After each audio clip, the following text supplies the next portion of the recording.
আবারও ডলারের বাজারে অস্থিরতা, দাম বেড়ে ১২৭ টাকায় ঠেকলেও মিলছে না ব্যাংকে খোলা বাজারে। আমদানি ব্যয় বাড়া ও কারসাজিকে দুষছেন সংশ্লিষ্টরা। পুরোপুরি প্রস্তুত পটুয়াখালী তাপ বিদ্যুৎ কেন্দ্রের প্রথম ইউনিট, শিগগিরই বাণিজ্যিক উৎপাদন শুরু, কমাবে ব্যয় ও ভারতের আদানি নির্ভরতা। এবং সিরিয়ায় সব অস্ত্র রাষ্ট্রের নিয়ন্ত্রণে থাকবে জানালেন ডিফ্যাক্টো নেতা আহমেদ আল শারা। দামেস্কের বিরুদ্ধে সব নিষেধাজ্ঞা প্রত্যাহারের আহ্বান তুরস্কের।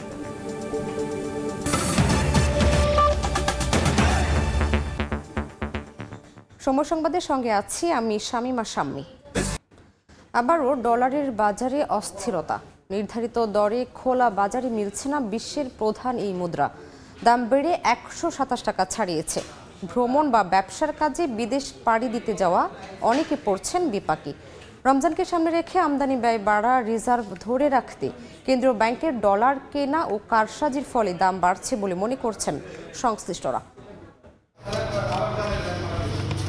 পেশা একজন ব্যবসায়ী আরিফ বিল্লাহ ভ্রমণে যেতে চান থাইল্যান্ড। রবিবার হন্য হয়ে কয়েকটি মানি এক্সচেঞ্জ ঘুরেও পেলেন না চাহিদা মতো ডলার। সময় মতো না পেলে অনিশ্চিত হয়ে যেতে পারে বিদেশ যাত্রা। ব্যাংক বলেছে কার্ড এন্ডোর্স করে নিতে হবে, ওদের কাছে ডলার নেই। আর মানি এক্সচেঞ্জের ঊর্ধ্বগতির কারণে তারা বলতেছে তাদের কাছেও ডলার নেই।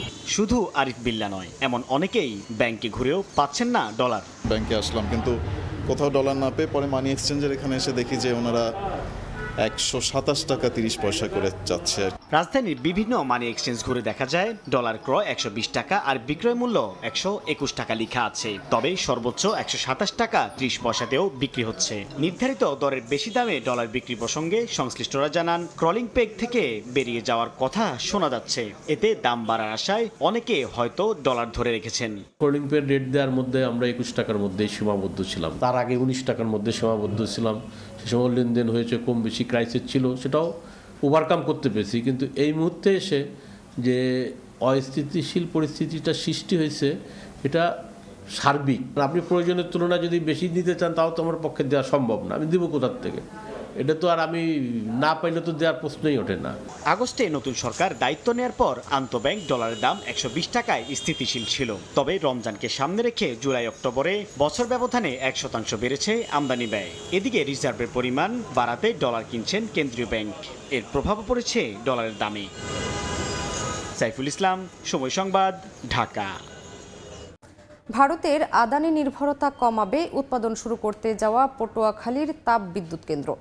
পুরোপুরি উৎপাদনে গেলে আদানি থেকে বিদ্যুৎ সরবরাহ বন্ধ হলেও দেখা দিবে না সংকট।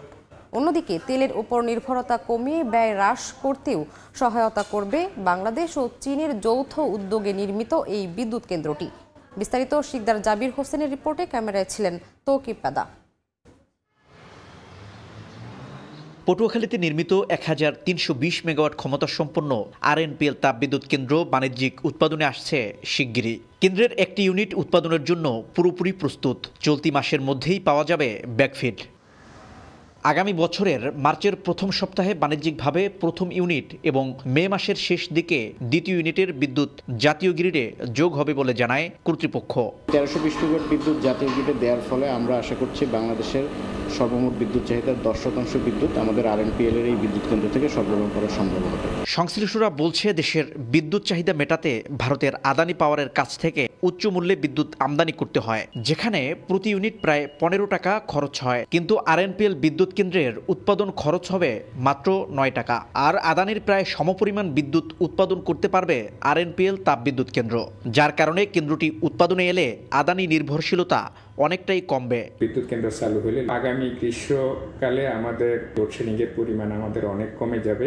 বর্তমানে দেশে গ্রিড ভিত্তিক বিদ্যুৎ কেন্দ্রের উৎপাদন সক্ষমতা প্রায় ২৭,৭৪০ মেগাওয়াট। এর মধ্যে কয়লা ভিত্তিক বিদ্যুৎ কেন্দ্রের সক্ষমতা ৫,৬৮৩ মেগাওয়াট। আরএনপিএলের সক্ষমতা যুক্ত করলে দেশে নির্মিত কয়লা ভিত্তিক কেন্দ্রগুলোর মোট সক্ষমতা দাঁড়াবে ৭,০০০ মেগাওয়াট। নতুন এই কেন্দ্রটি পায়রা বিদ্যুৎ কেন্দ্র হতে মাত্র ২ কিলোমিটার উত্তরে রামনাবাদ নদী তীরে অবস্থিত। প্রায় ২৭,০০০ কোটি টাকা ব্যয়ের এ প্রকল্পের নির্মাণ কাজ শুরু হয় ২০১৯ সালে। এজন্য এখানে অধিগ্রহণ করা হয় ৯৫০ একর জমি। শিকদার জাবির হোসেন, সময় সংবাদ, পটুয়াখালী। চট্টগ্রামের নেভাল একাডেমিতে অনুষ্ঠিত হচ্ছে বাংলাদেশ নৌবাহিনীর মিডশিপম্যান 2022 ব্যাচ এবং ডিরেক্ট এন্ট্রি অফিসার 2024 ব্যাচের শীতকালীন রাষ্ট্রপতি কুচকাওয়াজ। সেখানে আছেন রিপোর্টার কমল দে, সরাসরি যাচ্ছি তার কাছে। বাংলাদেশ নৌবাহিনীর শীতকালীন রাষ্ট্রপতি কুচকাওয়াজ এবং মিডশিপম্যান 2022 ব্যাচ এবং ডাইরেক্ট এন্ট্রি অফিসার 2024 ব্যাচের সমাপনী যে কুচকাওয়াজ তার আনুষ্ঠানিকতা শুরু হয়েছে বাংলাদেশের চট্টগ্রাম নেভাল একাডেমির যে গ্রাউন্ড সে গ্রাউন্ডে। এবং নৌবাহিনী প্রধান অ্যাডমিরাল এম নাজমুল হাসান কিছুক্ষণের মধ্যে তিনি প্যারেড গ্রাউন্ডে এসে উপস্থিত হবেন এবং তিনি নিজের রাষ্ট্রপতি কুচকাওয়াজের প্রধান অতিথি হিসেবে সালাম গ্রহণ করবেন। এইবারে যে রাষ্ট্রপতি কুচকাওয়াজ এবং মিডশিপম্যান 2022 ব্যাচ এবং সাথে রয়েছে ডাইরেক্ট এন্ট্রি অফিসার 2024 ব্যাচের প্রায় সর্বমোট মধ্যে দেখতে পাচ্ছি আমরা 36 জন রয়েছে মিডশিপম্যান এবং ডাইরেক্ট এন্ট্রি অফিসার রয়েছেন 8 জন এবং সব মোট 44 জন আজকে নবীন কর্মকর্তা তারা কমিশন লাভ করবেন। এর মাঝে কিন্তু নারী কর্মকর্তা রয়েছেন 7 জন, আবার বিদেশিও কিন্তু রয়েছে বাংলাদেশ নেভাল একাডেমিতে। বাংলাদেশ নেভাল একাডেমির যে প্রশিক্ষণ সেটি কিন্তু এখন আন্তর্জাতিক মানের পর্যায়ে পৌঁছেছে, যে কারণে বিদেশি পৃথিবীর বিভিন্ন দেশ থেকে কিন্তু ক্যাডেটরা আসেন এখানে মূলত প্রশিক্ষণের জন্য। এটি কিন্তু বাংলাদেশ নৌবাহিনী সে ব্যবস্থা করে রেখেছে। আপনি জানেন যে যেহেতু বাংলাদেশ বিশাল সমুদ্র সীমা জয়ের পর কিন্তু যে বিশাল সমুদ্র যে সীমা বাংলাদেশের সেটিকে সুরক্ষা দেওয়া, একই স্বাধীনতা সার্বভৌমত্ব রক্ষায় নৌবাহিনীর গুরুত্ব অপরিসীম। নৌবাহিনী কিন্তু এখন একটি ত্রিমাত্রিক বাহিনীতে রূপ নিয়েছে।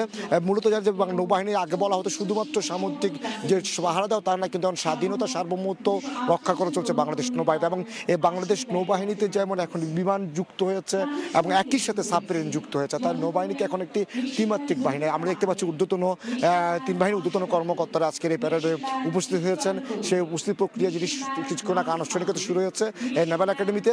কিছুক্ষণের মধ্যে নৌবাহিনীর প্রধান যিনি রয়েছেন অ্যাডমিরাল এম নাজমুল হাসান, তিনি প্রধান অতিথি হিসাবে আজকে সালাম গ্রহণ করবেন এবং সে সালামের মোট 44 জন আজকে কিন্তু নবীন কর্মকর্তা কমিশন প্রাপ্ত পেতে যাচ্ছে এবং এর মাঝে কিন্তু রয়েছেন 7 জন নারী কর্মকর্তা রয়েছেন।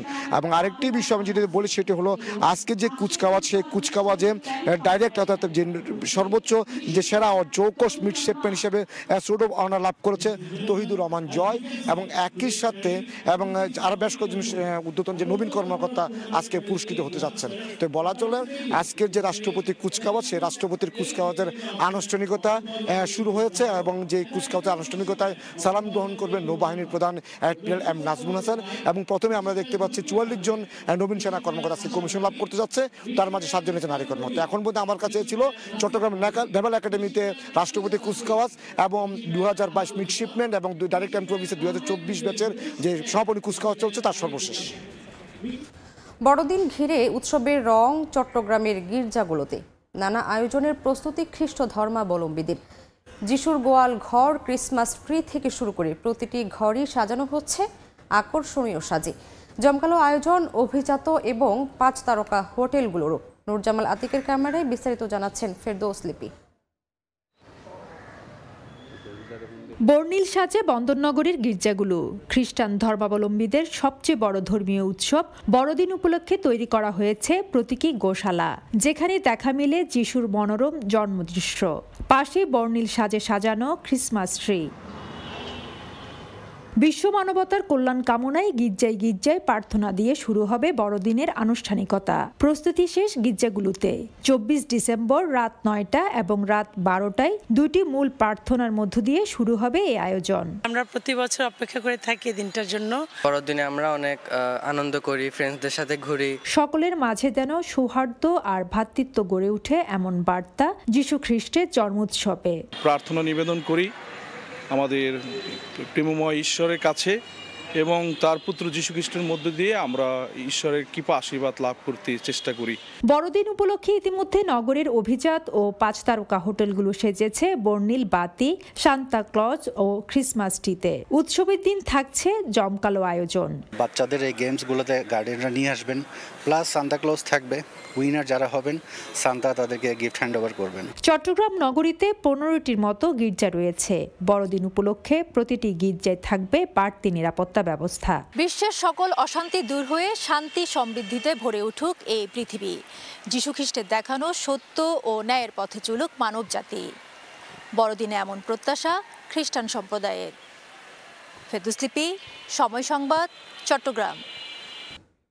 দেখছেন সময় সংবাদ।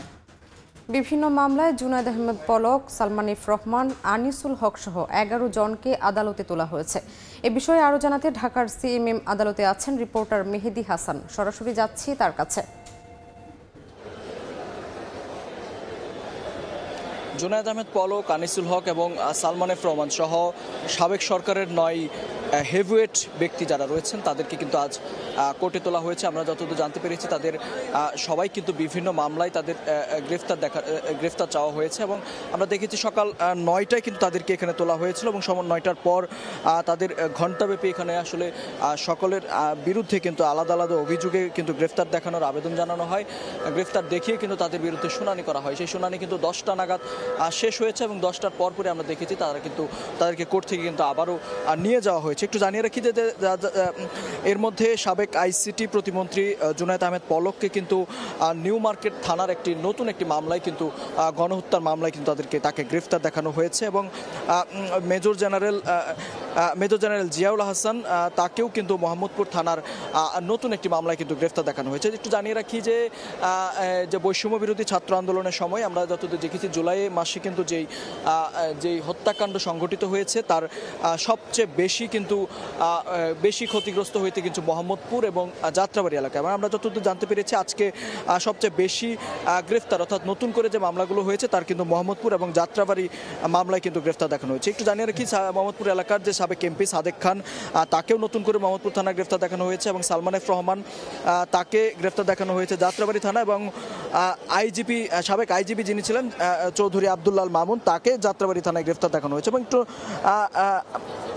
হাসানুল হক ইনু সাবেক এমপি মন্ত্রীও ছিলেন তিনি এবং তাকেও যাত্রাবাড়ি থানায় গ্রেফতার দেখানো হয়েছে এবং রাশেদ খান মেনন সাবেক এমপি তাকে দেখানো হয়েছে যাত্রাবাড়ি থানায় নতুন একটি মামলায় গ্রেফতার দেখানো হয়েছে এবং সাবেক আইনমন্ত্রী আনিসুল হক তাকেও কিন্তু যাত্রাবাড়ি থানায় গ্রেফতার দেখানো হয়েছে এবং সবশেষ যেই অর্থাৎ কামরুল আশরাফ খান নরসিংদী স্বতন্ত্র এমপি ছিলেন তিনি এবং তাকে কিন্তু তার রিমান্ড চাওয়া হয়েছিল এবং বিএনপির সময়ে যে 28 আগস্ট যে আক্রমণ চালানো হয়েছিল বিএনপির সমাবেশে সেই মামলায় কিন্তু তাকে 3 দিনের রিমান্ড মঞ্জুর করেছেন আদালত। তো এই ছিল ঢাকার সিএমএম কোর্ট থেকে আমার কাছে থাকা সবশেষ তথ্য।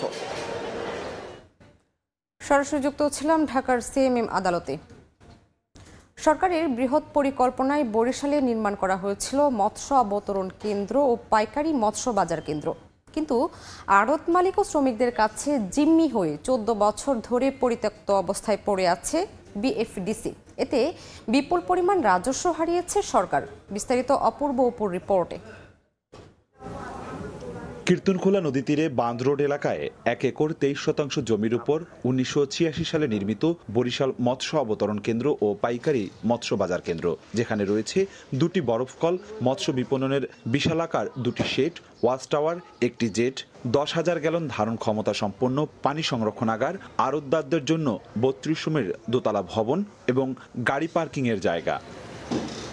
কিন্তু এত সব সুবিধা থাকার পরও 15 বছর ধরে বন্ধ এই বাজার। মাছের জেটিঘাটে ভাতের হোটেলের ঘর উঠেছে, বেদখল অনেক জায়গা, মৎস্য শেড ভাড়া দেওয়া হয়েছে টাইলস ব্যবসায়ীদের কাছে। এতে সরকার বছরে কয়েক কোটি টাকা রাজস্ব হারাচ্ছে। এখন শহরের পোর্ট রোড মৎস্য অবতরণ কেন্দ্রে চলে মাছের আমদানি রপ্তানি। পদধারী নেতারা ক্যামেরার সামনে কথা বলতে রাজি না হলেও জানিয়েছেন 2007 সালে তত্ত্বাবধায়ক সরকারের চাপে 2 বছরের জন্য সরকারের বিএফডিসি ঘাটে ব্যবসা করেছেন, কিন্তু মাছ ওঠানামা ও বাজারজাতের অজুহাত দিয়ে সরকারের ওই স্থানে ব্যবসা পরিচালনা সম্ভব নয় বলে দাবি তাদের। এদিকে 2016 সালে সরকারিভাবে পটুয়াখালীর মহিপুর মৎস্য অবতরণ কেন্দ্র নির্মাণ হয়, কিন্তু সেটি কোনো কাজে আসছে না। আড়তদাররা মাছ কেনাবেচা করছেন নিজ নিজ দোকানে। ব্যবসায়ীদের দাবি, জায়গা সংকটে সব ব্যবসায়ী ও নৌযানের স্থান সংকুলান না হওয়ায় অবতরণ কেন্দ্রটি ব্যবহার করা যাচ্ছে না। এতে সরকার বছরে অন্তত 8 থেকে 10 কোটি টাকা রাজস্ব থেকে বঞ্চিত হচ্ছে। 25টা যদি আমরা প্রতিদিন একটা যদি 4টা করে যদি বোট প্লেস করি, তাতে আমরা 100 বোট আমরা প্রতিদিন 1 ঘন্টা ঝাড়তে পারতেছি। ওখানে এই 5টা বোট প্লেস করার মতো জায়গা নাই। 45,000 বর্গফুট স্পেস লাগে, অকশন মার্কেটটা দরকার, কিন্তু আসলে ওনাদের আছে 9,800 ফুট। এর পাশাপাশি পাইকারদের প্যাকিং শেড নাই, এই বিষয়গুলো আমি ঊর্ধ্বতন কর্তৃপক্ষের সাথে শেয়ার করছি এবং কিভাবে তাদের সমাধান করা যায় এই বিষয়টা নিয়েও আমরা কাজ করছি। বরগুনার পাথরঘাটা মৎস্য অবতরণ কেন্দ্রে পদে পদে শিকার হতে হয় ভোগান্তির। এখান থেকে প্রতি বছর কোটি টাকা রাজস্ব আদায় করলেও সুষ্ঠু ব্যবস্থাপনায় কোনো উদ্যোগ নেই অভিযোগ ব্যবসায়ীদের।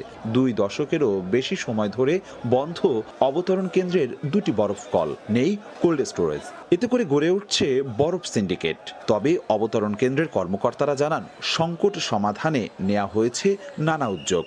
চেষ্টা করছি যে আমাদের মৎস্য অবতরণ কেন্দ্র আগের তুলনায় আরো বেশি গতিশীল হোক, সুন্দর হোক এবং দেশের মানুষ ভালো মানের মাছ পাক।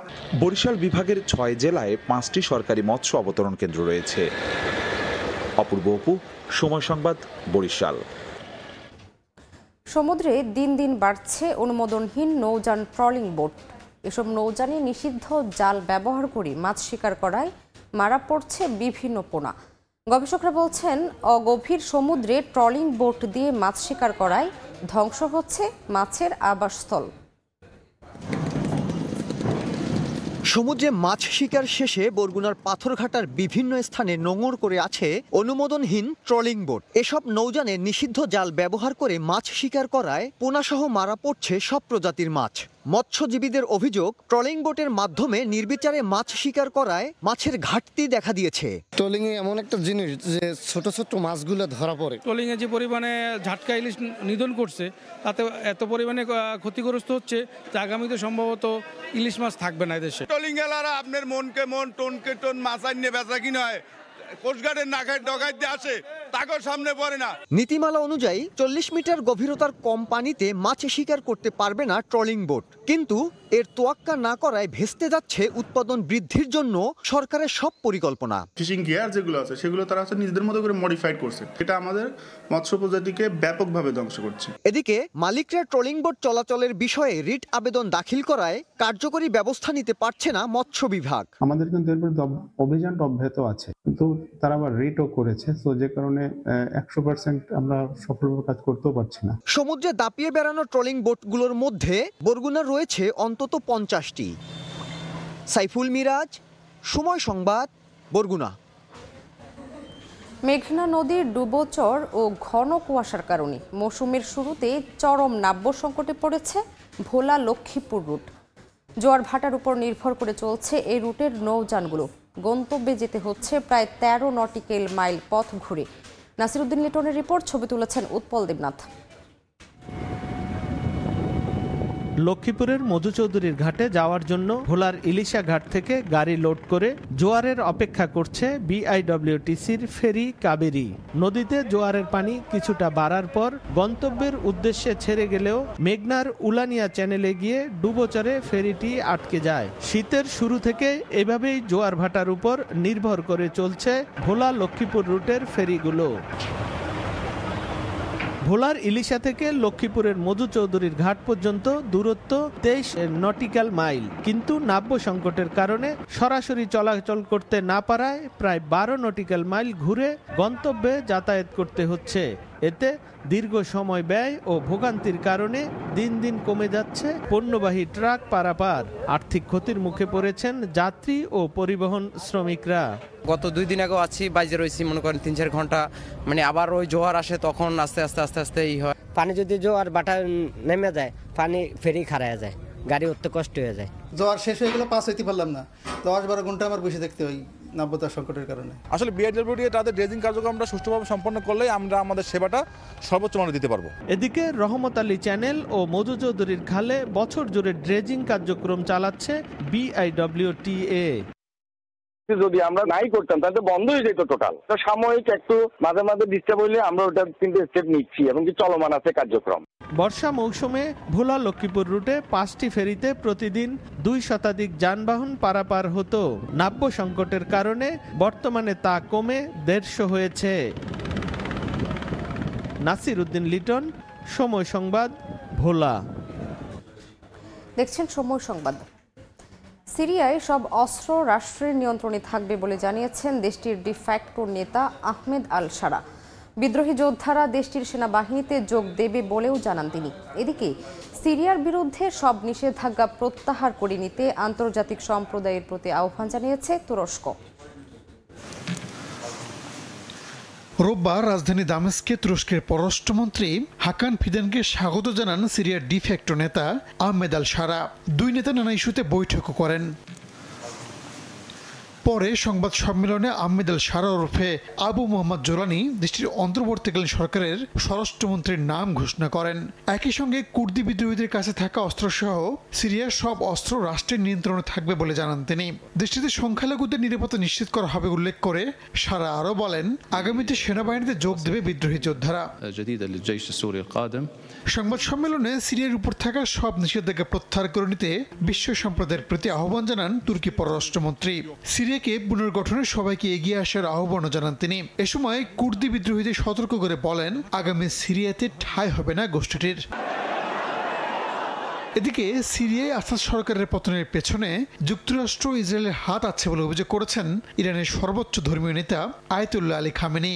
সিরিয়ার তরুণ ও যুবকরা নতুন সরকারকে প্রতিহত করবে বলেও মনে করেন তিনি।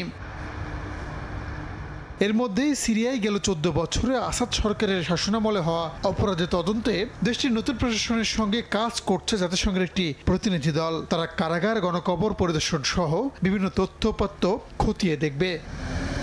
রাহানুল রানা, সময় সংবাদ। দেখছেন সময় সংবাদ। মিউজিক ফেস্ট দিয়ে আজ শুরু হচ্ছে 11তম বিপিএল এর আনুষ্ঠানিক উন্মাদনা। পারফর্ম করবেন উপমহাদেশের বিখ্যাত সঙ্গীত শিল্পী রাহাত ফতে আলী খান। একই সঙ্গে থাকবেন দেশীয় মাইলস, অ্যাভয়েড রাফা, জেফার, মুজা, হান্নান ও সঞ্জয়। 30 ডিসেম্বর মাঠে গড়াবে এবারের বিপিএল। নতুন বাংলাদেশে প্রথম বিপিএল, চারিদিকে নতুনত্বের উৎসব, পরিবর্তনের ছোঁয়া সবকিছুতে যা লেগেছে বিপিএলও। এর মধ্য দিয়ে ক্রিকেটের দিন বদলের চেষ্টা। সাজানো হয়েছে মঞ্চ, চারিদিকে লাগানো হয়েছে রং বেরঙের আলোকসজ্জা। ঘরোয়া ক্রিকেটের সবচেয়ে মর্যাদাপূর্ণ আসরকে জাঁকজমকপূর্ণ করতে বাংলাদেশ ক্রিকেট বোর্ডও নিয়েছে বেশ কিছু উদ্যোগ। থিম সং, মাস্কট উন্মোচনের পর এবার মিউজিক ফেস্টের মধ্য দিয়ে আনুষ্ঠানিকভাবে শুরু হচ্ছে বিপিএল উন্মাদনা। 30 ডিসেম্বর পর্দা উঠবে বিপিএল এর 11তম আসরের। 7 দলের টুর্নামেন্টের ফাইনাল অনুষ্ঠিত হবে 2025 সালের 7 ফেব্রুয়ারি। মাঠের খেলা শুরুর আগেই বিপিএল কে ভিন্নভাবে আয়োজনের কথা বলে রেখেছিলেন বিসিবি সভাপতি, যার শুরুটা হচ্ছে মিউজিক ফেস্টের উৎসব মুখর অনুষ্ঠান দিয়ে। উপমহাদেশের প্রখ্যাত সঙ্গীত শিল্পী পাকিস্তানি রাহাত ফতে আলী খান মঞ্চ মাতাবেন হোম অফ ক্রিকেটের। সেই কনসার্টকে সফল করতে বিসিবির নিরলস পরিশ্রম। মিরপুরের শেরি বাংলা ক্রিকেট স্টেডিয়াম সাজানো হয়েছে রঙিনভাবে। শেষ মুহূর্তে ধোঁয়া মোছার কাজ করছেন কর্মীরা। দর্শকদের বসার স্থান প্রস্তুত করা হয়েছে সঙ্গীত পরিবেশনের স্টেজও।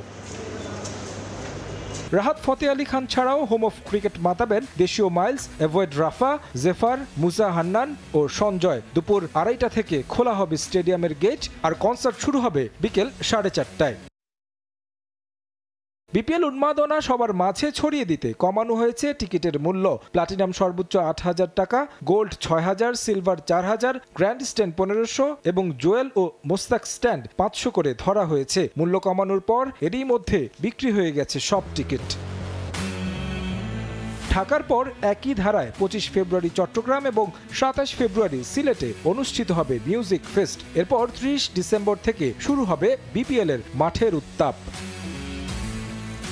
তারেক হাসান শিমুল, সময় সংবাদ, ঢাকা। এ পর্যায়ে শীর্ষ সংবাদগুলো জানিয়ে দিচ্ছি আরেকবার। আবারও ডলারের বাজারে অস্থিরতা। দাম বেড়ে 127 টাকায় ঠেকলেও মিলছে না ব্যাংকে খোলা বাজারে। আমদানি ব্যয় বাড়া ও কারসাজিকে দুষছেন সংশ্লিষ্টরা। এবং পুরোপুরি প্রস্তুত পটুয়াখালী তাপবিদ্যুৎ কেন্দ্রের প্রথম ইউনিট। শিগগিরই বাণিজ্যিক উৎপাদন শুরু। কমাবে ব্যয় ও ভারতের আদানি নির্ভরতা।